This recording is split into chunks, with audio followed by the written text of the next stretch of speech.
of all, we are two from a team of 5. This is Anna and I'm Mirjam. And we've been doing this together. We've been running this MOOC on open translation tools and open translation practices between October and December 2012. So what we are going to talk about is hot off the press, so to speak. And when we were thinking of a title for this presentation, we thought, is it old wine in new bottles or new wine in an old bottle? Because if it was old wine in a new bottle, I think it would imply that there is some criticism, so that we are going to do old stuff, old pedagogy, old behaviorist, cognitive kind of approaches. We give you the content, you learning, then you pass your exam. Just that this time we give it out to the masses and we call it innovative. And then we thought if it's new wine in old bottles, it is slightly different because it's not that dissimilar to what we are doing at the Open University anyway. Online delivery of courses, asynchronous exchanges in forums, live sessions in Illuminate, and so on for large numbers of students. Although here in the MOOC we did not assess the participants. So, but actually it is the wine, the content that we were trying to explore with the open translation MOOC, that is exploring with others an area where we ourselves are not specialists in, where we are no experts, that is open translation tools, open translation practices, which was different from what we are usually doing at the OU. So let's see how far this metaphor will actually take us. Quickly, what is ahead of you? What is a MOOC? We are going to make an attempt at the definition. We then talk a little bit more about the structure of the open translation MOOC that we've been running. We are going to look at how you actually measure what a successful MOOC is, or maybe success in a MOOC is. We are going to look very, very briefly at a typical or an atypical MOOC student, and then dig a little bit deeper into what learning in a MOOC really is, come to some conclusions, and then discuss the whole lot with you.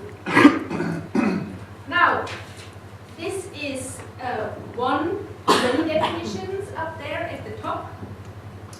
The main thing that distinguishes MOOCs from traditional courses is the assessment element, also the number of people who participate in them. But although there might not be an official assessment, there might still be, and very often is, some formal or informal acknowledgement of the learning through a certificate. And the term itself comes from Canada. It is Dave Cogney and Brian Alexander who have coined the acronym to describe an open online course that ran for the first time at the University of Manitoba, and it was a course that had been designed by George Siemens and Stephen Downs, a course on connectivism and connective knowledge, and there were only 25 fee-paying students participating in it, but there were 2,300 others from the general public who also took part in those online classes for free of charge. And the idea, I mean the acronym, or the idea behind the acronym, the title, a MOOC, reflects ILIC's idea that an educational system should provide all those who want to learn with the possibility to do so with resources, with others that they can learn together with, and finally to furnish all those who want to present an issue to the larger public with the opportunity to make their challenge known. We personally would like to take you to the conceptualization of MOOCs as an event, and this is Cormier, the idea of a guy called Cormier. And we would like you to watch this for a moment, because he can say it better than we can repeat it. Yeah, this is very much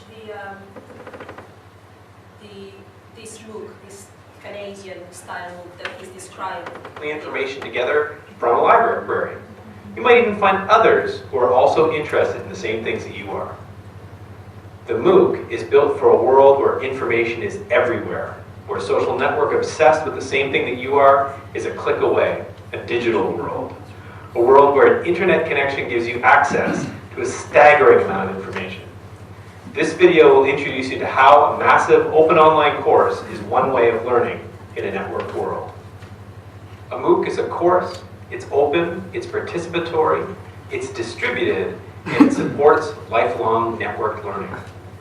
In one sense, a massive open online course is just that. It's a course. It has facilitators, course materials, it has a start and end date, it has participants. But a MOOC is not a school.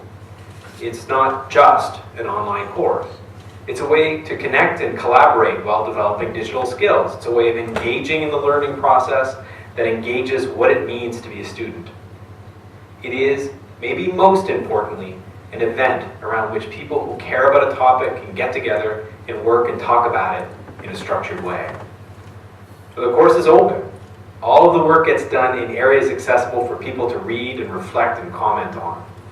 The course is open in the sense that you can go ahead and take the course without paying for it. You might pay to get the credit through an institution, but you're not paying for participating in the course. It's also open in the sense that the work done in the course is shared between all the people taking it.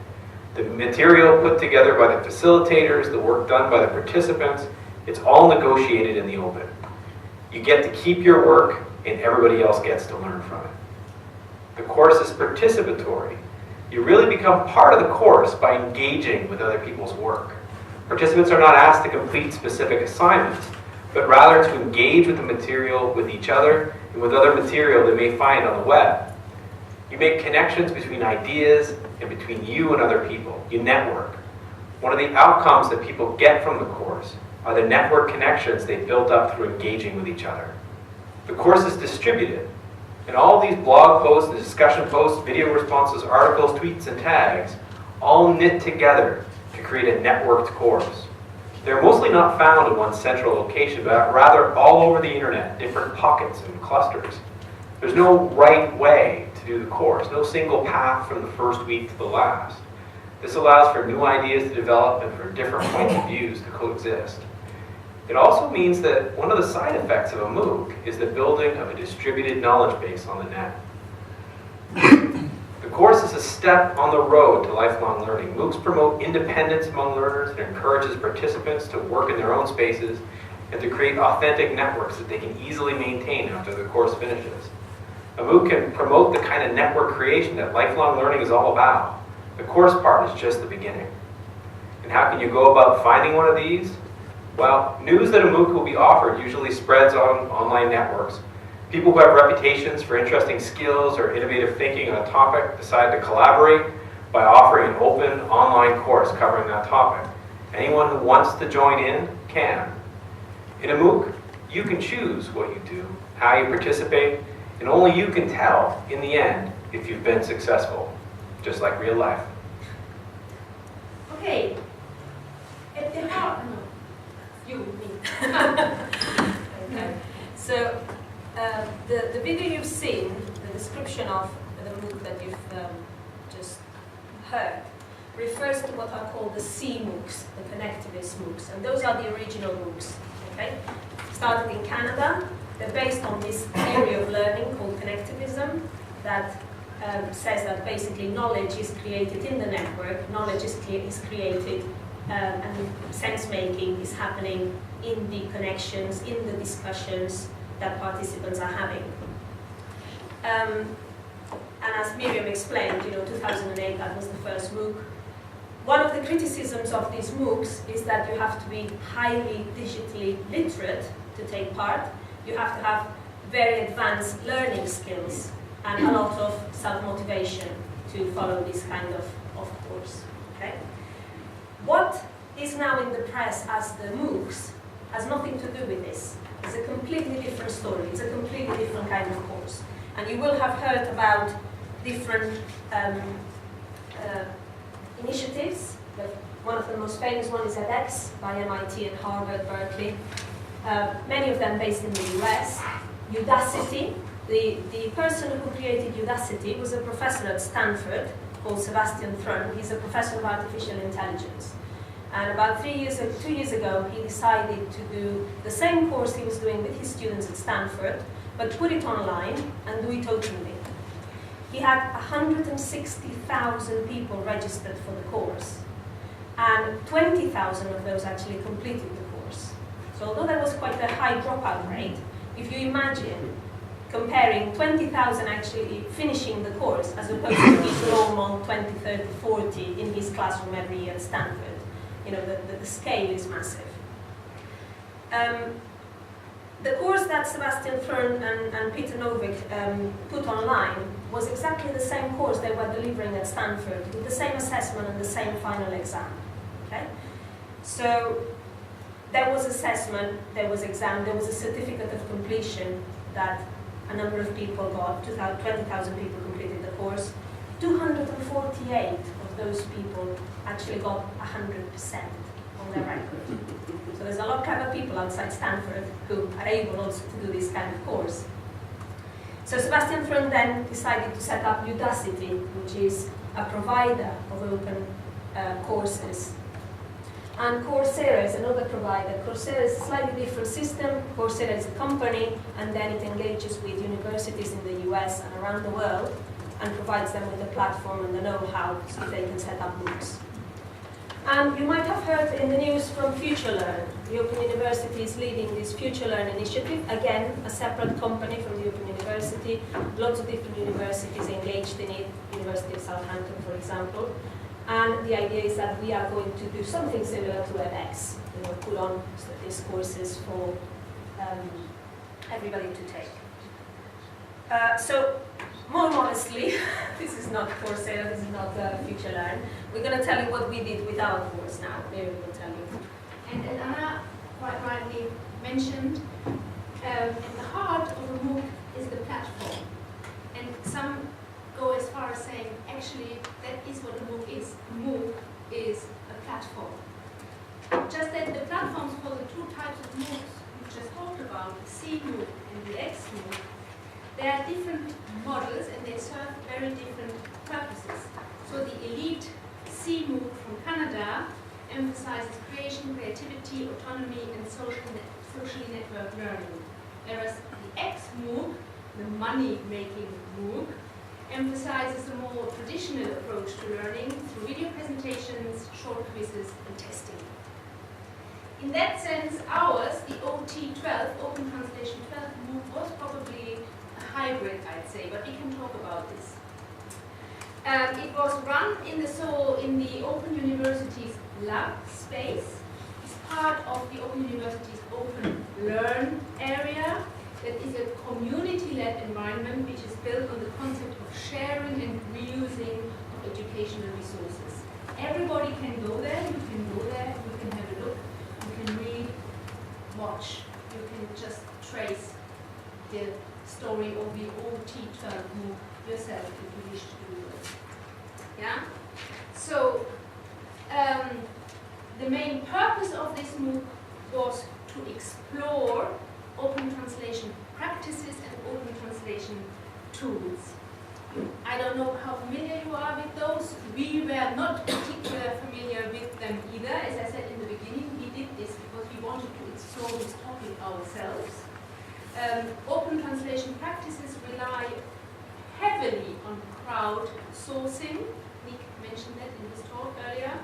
Crowdsourcing and used for translating open content, such as, for example, TED Talks or Wikipedia articles.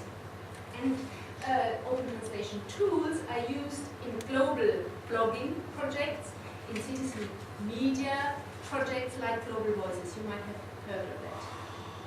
And there are many, many tools out there that support this kind of open translation processes, from Google translation tools to online dictionaries like word reference or translation workflow tools with which you can organize the translation process of many people coming together and working on the same piece. Translation workflow tools like Transifex. So, what did we do? We had 8 weeks of work that included for each week some background reading or some clips to watch. The people were offered at least one forum to engage with. And the forum normally was dedicated to the issue that was the focus of this week, the topic that was the focus of this week. Here in week 5, for example, any issues that arose around using transifex, the open translation workflow tool. And we used that to translate a unit that is also available freely on OpenLearn called Learning to Learn, which is part of the Bridges to Success project. And it is about teaching adults basic skills that allow them to return to education if they wish to do so. And the people behind Learning to Learn were very keen on having these materials not only available in English, because the bigger project is sponsored by the Bill and Melinda Gates Foundation and the William and Flora Hewlett Foundation, and you have such a large Hispanic population in the US, and so this cannot be. You cannot just offer this in English. You have to have this in Spanish as well. So this was actually the content around which the translation were evolved. Just some statistics.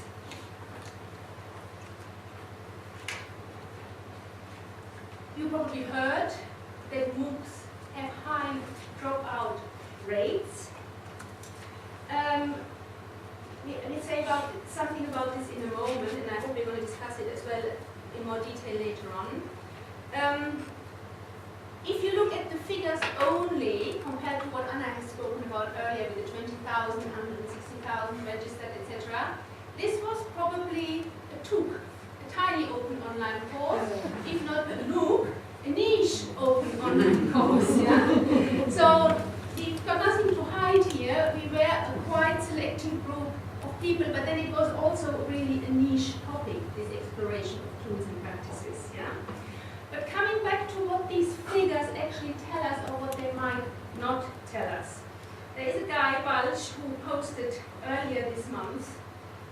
He had already also run a MOOC. He says, enrolling in a MOOC costs nothing.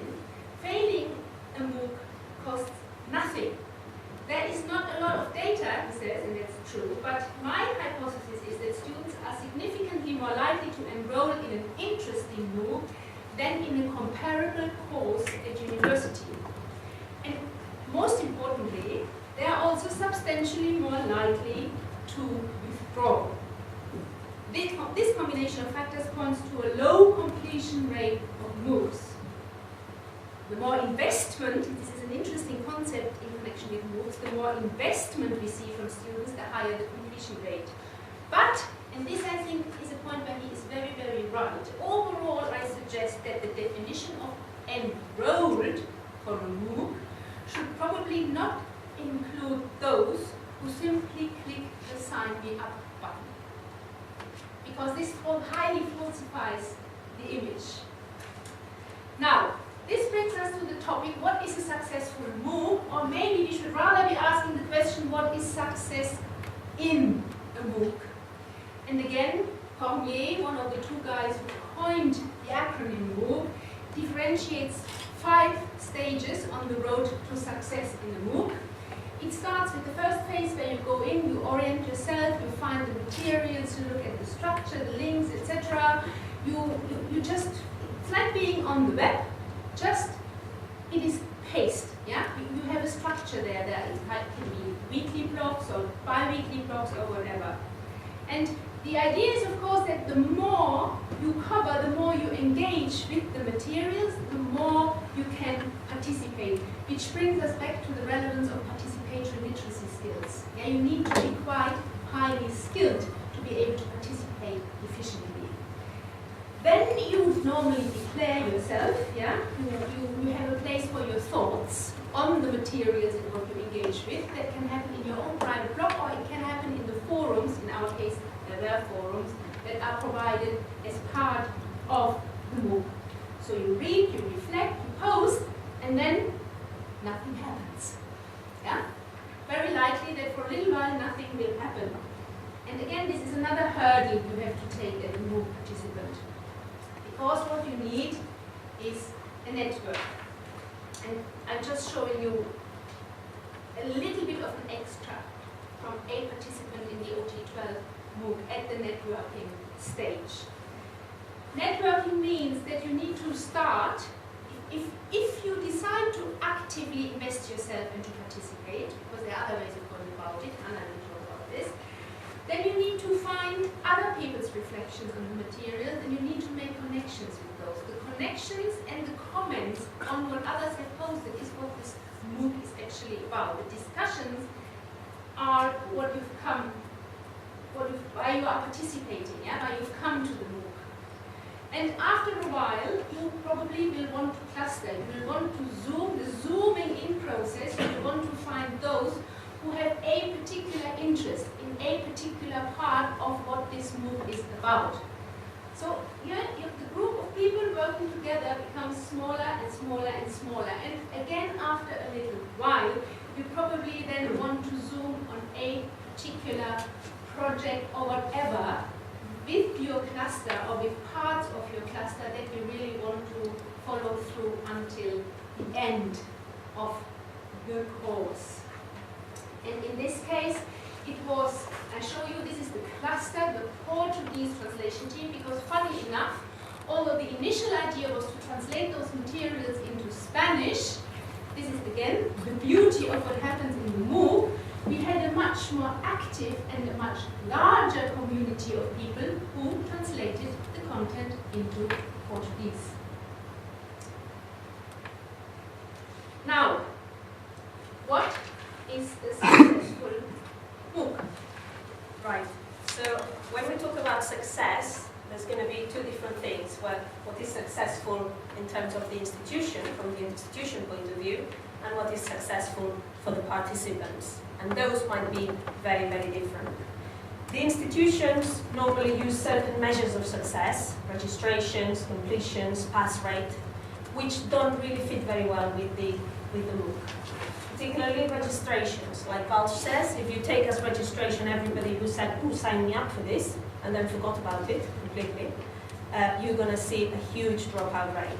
So Balch was suggesting that maybe you should see those who do the first activity, or those who produce the first piece of work, or post in the forum for the first time, rather than those who sort of found it on the internet, clicked on the button, and then forgot all about it. So the concept of engaging with the course is very uneven, and you will have people who engage with all of it, people who engage with parts of it, and if you remember from the video, you do your own path. So there might be that you want to do this course because you're interested in one little aspect of it. So you only actually engaged in that aspect. So is that a success or is that not a success? For the institution, it is very challenging. The fact that you don't have any assessment and there's no accreditation or very rudimentary accreditation. And I'm talking about this type of MOOC that we've just presented, or the original Canadian MOOCs, the Connectivist ones. So how do you know that the MOOC has been successful? For the institution, it is quite a challenge. Okay? For the individual, it's different. It's a different perspective. The individual knows about themselves, and they will know whether the experience has been successful for them or not successful for them. But it's very difficult to capture that, particularly because we have participants that come and go, participants who don't even sort of show themselves because they're just passively reading things and not actually engaging. So it's very difficult to get to them and find out. And the issue of the investment, if the investment is so low, you end up with these kinds of visible and invisible participants that are difficult to track. So, if we talk about learning, what does constitute learning in a MOOC? So, Cormier is just very strong about the idea of the event. Yeah? This is an event, we're all going to find out a bit more about open translation practices and open translation tools. So, what the MOOC does is it uses the internet to provide a means of connecting all these people who are around the world interested in the same thing, but without a focus where they can exchange ideas about it. So the quotes in blue are from our end of course sort of survey. So one person says, I'm here alone, where I'm writing, reading, commenting, I feel connected. So what we've provided that person with is the possibility of discussing what she wanted to learn about with other people who are similarly interested. The level of participation, obviously, is very different depending on the previous experience. And in the Connectivist MOOCs, they talk about those who benefit most will be those who are working in that zone of proximal development, Vygotsky's zone of proximal development, isn't it?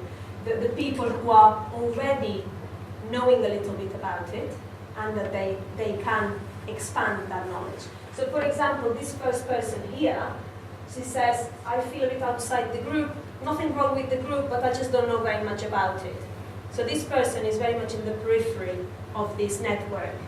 And is just learning things, but doesn't feel like he can make or she can make a strong contribution. Whereas the second quote is quite the opposite. Somebody who says, well, it's quite nice sometimes. I ask something and another one of the participants will answer the question. So you have people who would be very much at the center of this community. In the translation room, we had a professor from an Australian university who writes on translation theory and open translation. So it was fantastic for us. We were learning loads of things because he had some opinions that were really worth listening to. But had we not had the MOOC, we wouldn't have been able to have those discussions. So in the MOOC, we almost need to look at the process of the learning rather than the content of the learning. The content is going to be different for each participant. They will focus on different things. But the process of establishing those connections, of talking to each other, of creating networks that they might be able to go back to later on and say, I'm still interested in this, have you published something else or have you read something else that I can go back to and so on. I want to look at the third thing, the outcome. We're so used to thinking of evidence of learning as an artifact, something that we can assess, a project, a presentation, the final exam. That if we don't have that, how do we know that there is an impact, that there is some learning? And from the survey, we did find some people who were mentioning things like, I've got myself in as a translator for one of the ONGs. So for this person, there's a very tangible impact of the MOOC. They've learned something, a little bit of something that has made them interested enough to actually pursue it further. Somebody else who looked at the translation quality discussion and says, actually, it was very useful for my dissertation. So they were taking little bits that were useful for them. And also evidence that at university, at some university, we don't even know where, or, the university teacher has asked the students to actually take part in the course and do certain activities. So this might have been used as complementary to the studies that they were doing. But I think the most interesting thing for me particularly is what we call active participation. We're used to thinking of participation as people who post, who discuss, but there is very active passive participants. Yeah? There are people who are observers, who will learn a lot, the traditional concept of the autodidact, the person who teaches themselves something. They don't go to university, they just learn it by themselves. And there's an example here, not from our course, but from another course. This was Balch, who's just, the references are at the end of the presentation, so you can pursue that a bit more if you want. He taught a course on computational investment. And again, the figures, thousands of registrations at the beginning, very few people actually completing the course. So his blog post is all about, actually, does that mean it's not successful? And one of the participants in the course actually puts a comment at the end of his blog post and says, actually, I'm one of those who probably appears as disengaged. I didn't do any of the activities, I didn't post anything, I didn't do any of the assignments, but I actually do all the analysis for the local stock exchange in Bulgaria. And I've been applying all the stuff in your course And I'm really looking forward to the next bit of the course, but I can sign up for it. So in theory, there may be more those who appear not to be engaged in the course, but are very much so in fact. And that should be taken into account. But how do we capture that? It's difficult.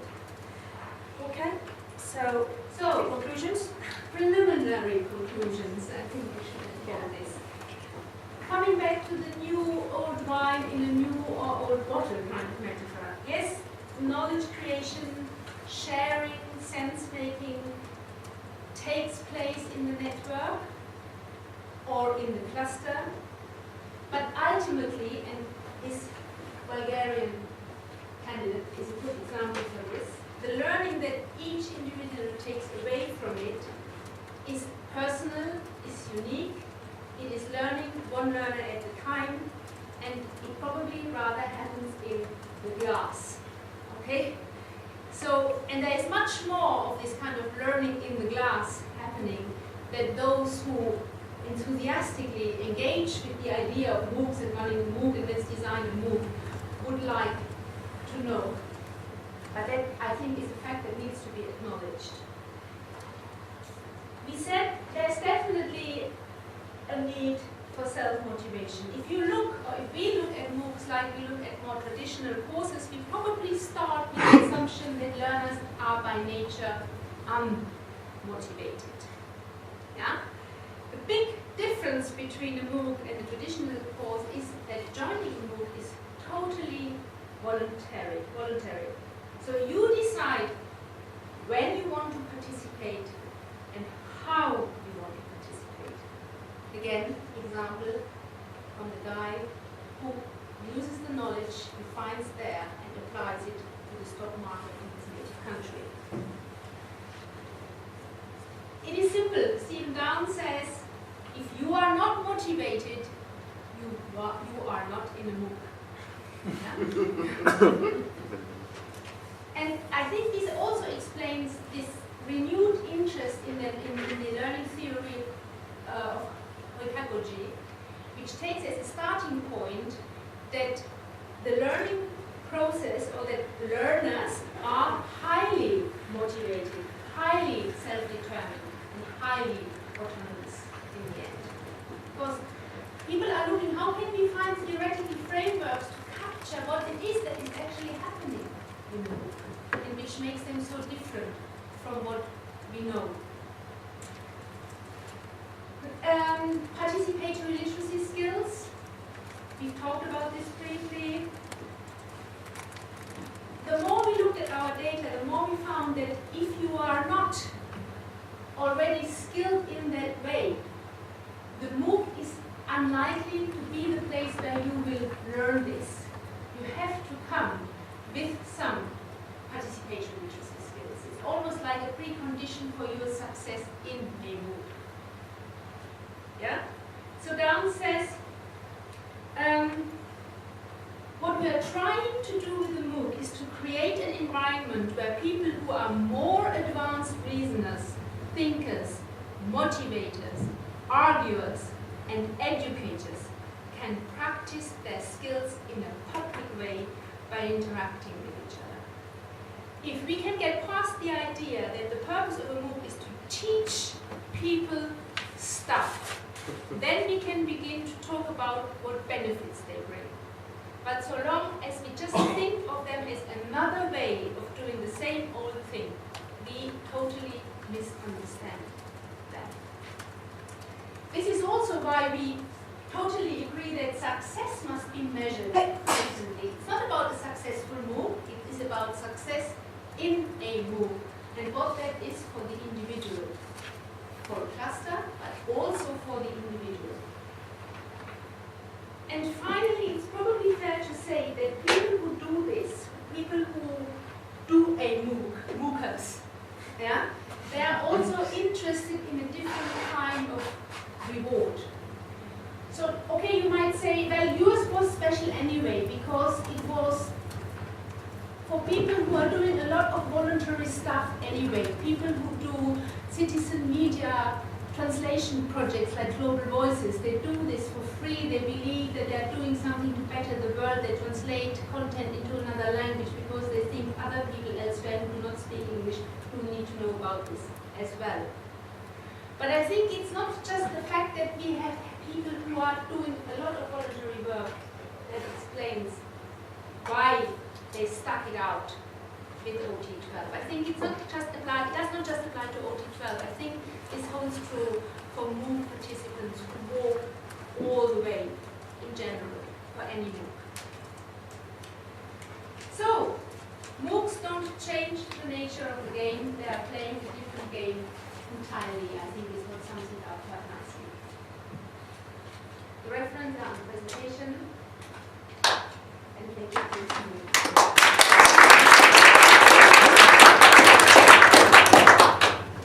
How are you doing? I think very well. Good. Doing very well. Yes. We've got about 15 minutes for a discussion. And I don't know if you guys want to sit down. Yeah. We have someone else who is going to sit on a panel and field questions. Julie and John. Okay.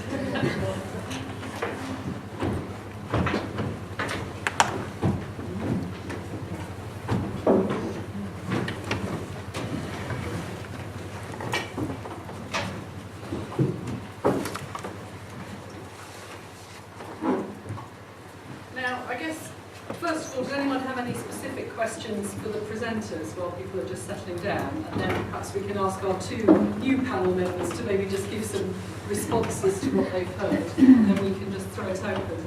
I think there's one question in assessing the success of or in a MOOC that you didn't look at, and I'm curious as to ask you why. It's the teacher's experience. You took yourselves out of the equation.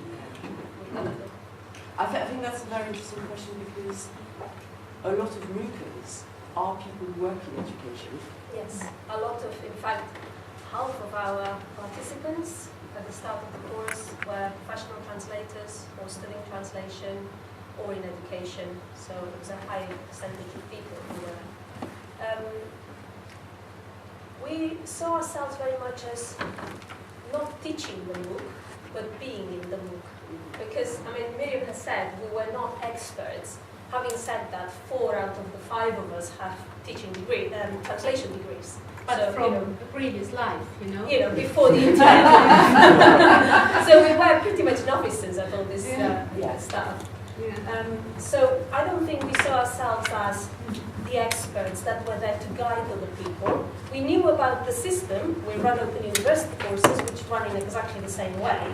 So we could tell people where the synchronous session was going to be and how to access the recording and how to participate in a forum, but not so much about the content and it was for everybody to figure out. I didn't mean teaching in that sense. I meant your own, how this sort of reflects on your own experience of e-learning and pedagogy just generally. Can I just say one more thing about what you said? Some of the comments we got at the end were from people saying, oh, we thought that there would be more guidance. I asked the question, I was expecting the teacher to answer the question. People were expecting things to happen as in a traditional course. So, we are trying to do a different thing, but not everybody quite gets it. Even if they're in the book, they might still expect. And I mean, the Canadian guys, they say that themselves, not Brian Alexander and Comas-Quinn, they say, it's our fault. We call it course. We should have never called it massive open online course. We should have called it massive open online event or whatever, And they are now trying to backpedal in that sense, away from the course idea, because people have associations. There's nothing you can do against it, Yeah. Because it almost feels a bit like the e-moderation that's needed, to get it working. And when you went through the Orient self-declared network cluster set up, that was my thought. So it's like, you felt you had to do something to get it sort of moving? Yeah, we had one person who was dedicated to sort of moderating the forums and then extracting ideas every week and doing a mid-week digest and an end-of-week digest. And we contributed. I mean, the beauty of doing it the way we did it, and there were 5 of us, was also to take turns. Yeah. Where one of us had more responsibility in one week than in another week. So it gave us that freedom as well. Not everybody had to be engaged to the same degree in every week. Although to be fair, one of us Yeah, was one, there. yeah, Bea did Yeah. come in. One Was the one who was entire continuously there. journey, yeah, that's very true. Just one more question, and then we'll go to My question is sort of financial related. So universities now with contracting struggling, it's all getting very money orientated. How did you get the buy-in from your institution to do something that's necessarily bringing in money? Well, we had one of our colleagues applied for teaching relevant grant from the Higher Education Academy. So there was a small amount of money to pay its moderator that would be there sort of constantly. And basically the rest of us, we just did this in our research days. We just said, we'd like to do this, is it okay? And people went, yeah.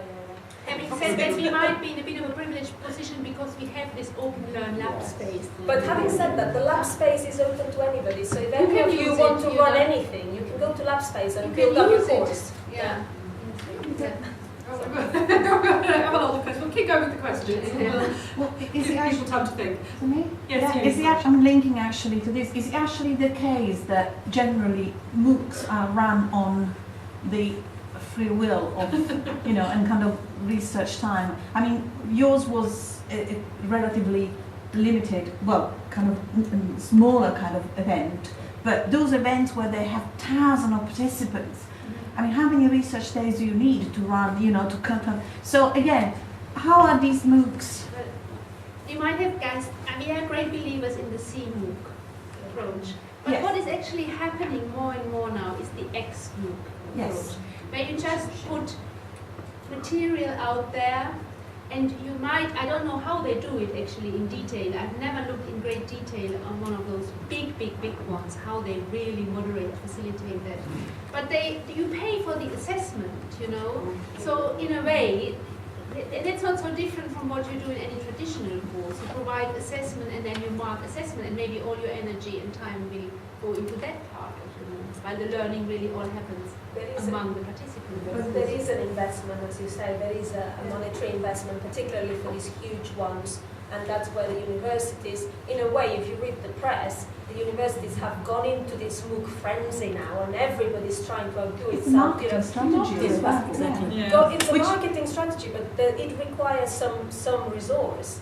And I think people are doing it now, and they're not quite sure what they're going to get out of it, but they don't want to be left behind. Yeah, I think what it has, we have to say though, is quite a shame really that it has moved towards that tendency, because if I'm not wrong, and do correct me if I'm wrong, the idea of MOOCs did start almost at the edupunk group, kind of almost an anti-institution environment, Alternative. and it has taken a complete different trajectory, which is It's a misnomer really to call them MOOCs, because the original MOOC is not what the X-MOOCs are.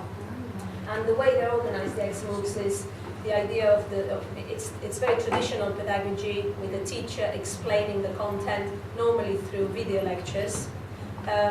With the Sebastian Thurn ones, and some of those more sort of mathematical computing one, you basically see a hand drawing things on the screen, and doing the connections as if they were writing on the whiteboard. The flipped classroom. It's the flipped classroom idea. The flipped learning that Nick Peachy mentioned in his keynote this morning. And all the assessment is automated through quizzes. I mean, what Sebastian Thurn says is, if I ask a question in class, one person answers it. If I put it online like this, everybody's got to do the quiz to move on to the next bit. So everybody's answered the question. Everybody's engaged with that problem. I mean, the beauty of those XMOOCs is still that people, even if you have no money to pay for the assessment and you won't get the official accreditation, the learning can still happen for you. And he says, if you look at those who really invest themselves a lot, who go to all the activities, engage, etc., they might not do the final exam or whatever the assessment is. These are learners that you would never have reached with this content on continents where you never would have thought of teaching people in the past, but really teaching in the more traditional sense. I have a question about the international aspect of this. Were most of the people who participated speakers of European languages? Did you have any translation languages, participating, something like that. People participating in English, but who were Russian or Turkish. Yes, but the lingua franca was English. Yeah.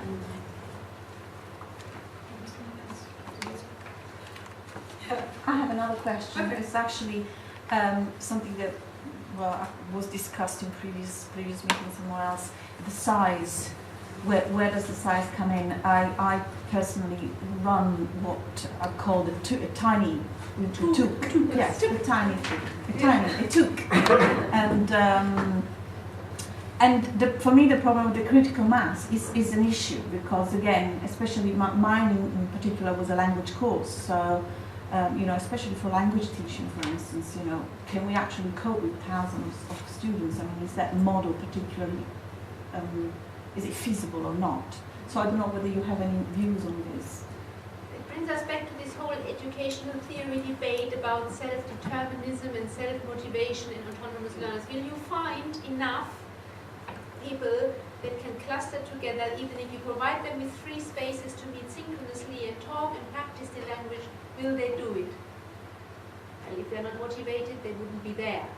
So it can only really, you as a single person will have to let go big time and just hope that it really happens. Yeah.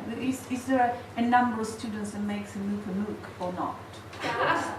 Or because it could get down to group work rather than MOOC. Yeah. So it changes completely. Yeah. In some of the literature, they talk about 150 people. Yeah. Over 150 people, that would be a number where one person wouldn't be able to sustain all the connections. So over 150.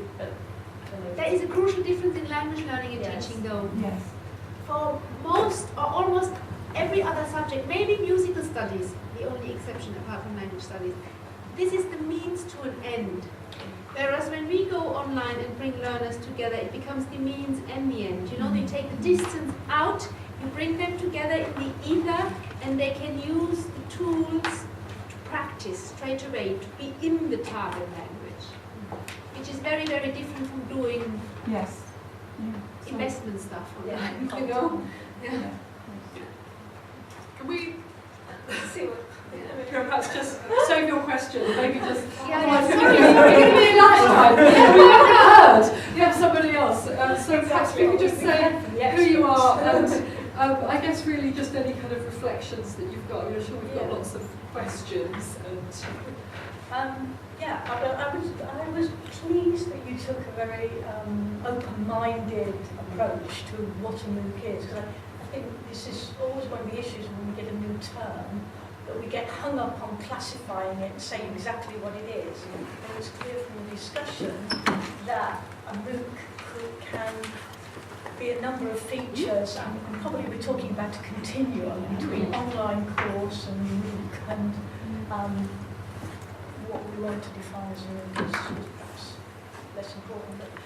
But this is clear to me because I'm from the University of Southampton and I work in the modern languages, and my main role is to create online courses and online resource sets. And we've been creating online courses for international students for some years that we deliver online at distance since about 2004. We used to deliver them to all our pre-sessional international students before they came. And they were tutored online. We sent them an invitation, totally voluntary, non-assessed. In that sense, they were like MOOCs. But the materials were provided by us. They were activity-based, and a lot of the discussions evolved around those materials, and they were very practical. We had, per year, we used to run them for a couple of 5 fixed slots in the summer, 5 weeks, and we would have 200 students on them. That was 2005. 2011, we decided to roll this model out further and offer a pre-arrival course to all our international students coming to the University of Southampton. Now we get about 4,000 new students every year coming in October. So what we did was we spam email. We threw away the idea of a fixed course, fixed slot, because that was a major problem for students because they're busy sorting out visas and this, that, and the other. And we opened it from April, about the time they were applying, getting their offers, through to October. And we also took out the tutoring, because we've had problems with the tutoring element, because students were simply asking the same questions over and over again. Major problem in the middle of the summer, there are very few spare tutors to tutor an online course. Everyone's involved in face-to-face teaching. So we took out the tutoring. So we put the materials in there. We decided to throw out the discussion forums. We didn't have a tutor. We used something called a social wall. I'm talking about it tomorrow at 2:30, the whole thing. So we used a social wall. And what we did was we spam emailed them through every couple of weeks. Any students went into the university system, found the students who are applying, spam emailed them, free course, find out what it's going to be like studying at the University of Southampton. And we gave them a generic login. We put the course out through Moodle. We created a plugin so that when the students used the same generic login, they got a little set up an account, set of questions. This allowed us, once they had their personal login, to track what they were doing. 2011 we ran it for the first time. We had 1,600 students did that. They created an account, responded to the invitation, created an account, did the course to varying amounts, because as you've talked about, individuals get different things out of courses. Last summer, we ran it, we had over 2,000 students do it, so we're getting better at it in those ways. But the social wall, what happened was, the students used the social wall, and probably none of you will turn up at my presentation tonight. Students used the social wall to exchange their email accounts, their QQ if they were Chinese, Facebook if they were UK or America-based. They exchanged and this was the hunch we had, they exchanged their contact details and they got in contact with each other outside the course. And the social wall was good for this. Ironically, then they started actually trying to use the social wall to discuss a bit. This was all without a tutor, but then no tutoring. So they started trying to discuss. At that point, we had to add a discussion forum, a run-of-the-mill academic, rather dry discussion forum, to allow the students to talk. And I don't know if any of you have visited the student room, which is a kind of web-based open thing. It began, I've been sort of looking at how it developed over the summer, and it pretty much models how the student room is. So the threads that students create are students from Uganda looking for other students from East Africa, or students wanting to share a house rather than live in halls, looking for other students to share a house. So really practical things. And they created their own threads and they went off and they discussed on their own. So completely without tutor. So that was our experience of an online course that involved a lot of students, but the satisfaction levels were quite high. We gave them a feedback form. We had about 8% of the 2,000 actually sent us feedback, and it was very good. I mean, they felt they got a lot out of it, and you can imagine for students in that situation. So a lot about confidence building, making contacts. Shared interest is the key word. Shared interest. So from their standpoint, they got a lot of that course, and from our point of view, it was a successful course. But it didn't involve much tutoring. I can't really say hand on heart there was a lot of sort of co-constructing of knowledge in there, but there was a lot of exchange of information. So for me, that was a kind of Duke. Different online course, I don't know. But, and I'm looking for ways to actually, maybe next year, add tutoring with we added links to Facebook accounts and so on, to actually add something that's a little bit teacher-led and maybe does develop some particular threads that students want to talk about in depth with a tutor, but I'm still figuring out how to do that. But that was our experience anyway. MOOC-ish, isn't it? I think that's the way we have to go. Can I make a comment on what you said? That one of the challenges when you do things like this in the open is tracking what's happening.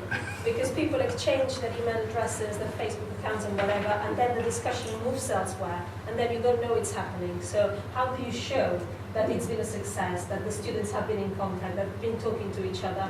You've lost that information because it's just happening elsewhere. It's just an acknowledgement that it is happening, you know. Yeah. But, Well, you can get it from the feedback form. yeah. So, But then, you know, if you've got 8% of people who return the feedback form, I'm sure there's a hell of a lot of other stuff happening. You know, they've met on Skype, they've talked by email, and we don't get. That's a big challenge, It's a really. challenge.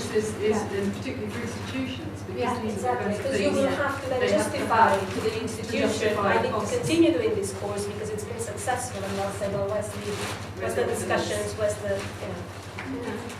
Okay, so we just move on to our, we probably move on to lunch, so. Yeah, I suppose one of my key interests in this is actually related to the open access to research debate, and one of the things that's increasingly concerned me over the last couple of years is how restricted academic research is to the outside world. How in most things that we publish are behind paywalls. If you want to buy some of my work and remember the public, you have to pay $25 for a 15-page article. Please don't, and email me if you do want to read anything I've written. This is highly concerning me. The way the debate has sort of evolved in recent last few months has actually concerned me even more with a lot of it, this preference for gold open access, publisher pays. I don't think it's any good if people can't participate in the publishing of research. So it's no good just having people being able to read what other people have done if they can't afford or access to participate. And this links very much with the MOOC situation, is that you've got what access to research do these students have? Our regular students, as a member of staff or a student at a university, you'll get a library card, you'll have access to all the online journals and resources, the library. And I think one of the connections I want to make is that what are the students on these MOOCs actually getting? Are they able to access translation journals? Are they able to have access to the OU library, for example? So in that sense, although these are seen as democratic and participatory, those students do not have the same access to knowledge that regular students are face-to-face and otherwise registered students do. So I think that's an important link that's perhaps not being made as much as I would like. It's one of the criticisms that has been made of this massive MOOCs. Is it like second best? Is it just for the unwashed masses? Somebody wrote the other day, is this just good enough for the unwashed masses who can't make it Berkeley and Stanford and Harvard? And of course, the risk with the X MOOCs, where it's you get what I dish up to you, rather than the connected ones where it's like you can all put something in. That's obviously what can they put in. So there's lots of tensions there. Oh, right, Vicky has a question, comment? Well, I wasn't. It was just I was just going to come back to is back to your definition of a MOOC. If it's about content, then what John was saying is absolutely right. Access to research and knowledge and so on. But if the definition is about sharing and collective knowledge and individual gain, then the rest doesn't matter. It's actually enhanced learning rather than access to knowledge. So it comes back, I mean, you're absolutely right, of course, but if it's about what you can do together, then perhaps it doesn't matter quite as much. The Open Lab at the OU, you've got a great situation with the Open Lab because part of the policy of the OU is to use it as an experimental space. So obviously doing the MOOC series is in line with OU policy. Has there been any pressure put on you or any discussions about using it? I mean, it is a marketing tool for the OU courses. But has there been any direct link between OU selling courses and Open Lab and your work? Not really. I mean, we just actually thought maybe this is a good opportunity to find out about this because maybe we are going to do translation studies at postgraduate level one day. It was more for our own benefit. There's no course hooked onto it that we could have sent anybody to. And in fact, when we started it, Future Learn hadn't even been announced. So we were just thinking, gosh, the audio's not doing anything about this MOOC situation. Let's do Let's something let's ourselves. just play. You know, obviously it was all cooking in the background. Yeah. Thank you. Yeah. I'm kind of interested what the relationship is between sort of free open education resources movement and open courses, because I'm not entirely clear that the content is as open as we might think OERs are. And actually, what you're reporting is a lot of people are using these courses more like they might use OERs, so they're picking and mixing. Yes. So what's the point of the course part? Yeah. So I suppose that's just something that I'm not sure you know what the answers are, but OER has the sort of same restriction regarding access. It's no good, you know, the things in the handbox like a reading lists and things like that on certain topics. Well, if people can't access those reading lists, it's absolutely no use to them whatsoever. I mean more on the, you know, you can take that, you can do something with it, you can put it somewhere else and share it, you know, with the wider world. You know, is that something that institutions are going to be putting Creative Commons licenses in their course materials, which allow that kind of freedom of sharing, because that is a part of what OER is supposed to be about. But it's more like saying you can come into our space and use the material, but we can't necessarily. When you do a MOOC, by definition, what you put up there has to be in OER. Otherwise, you wouldn't be able to put it up there. Well, true. You know, it has to be based on OER. I mean, we used an open translation manual, which is published as an open resource. We couldn't use an open translation book because then we would be breaking the law. But anything that you created yourself. What we created, I think the whole course has got a CC BY license. But you know, generally the case. The resources we created, the recordings of the synchronous sessions, they were all out there for people to. But it's not generally the case with ex-MOOCs. That's the point. No, that's my question. Is that? Yeah. We need to wrap it up. Thank you. Thank you.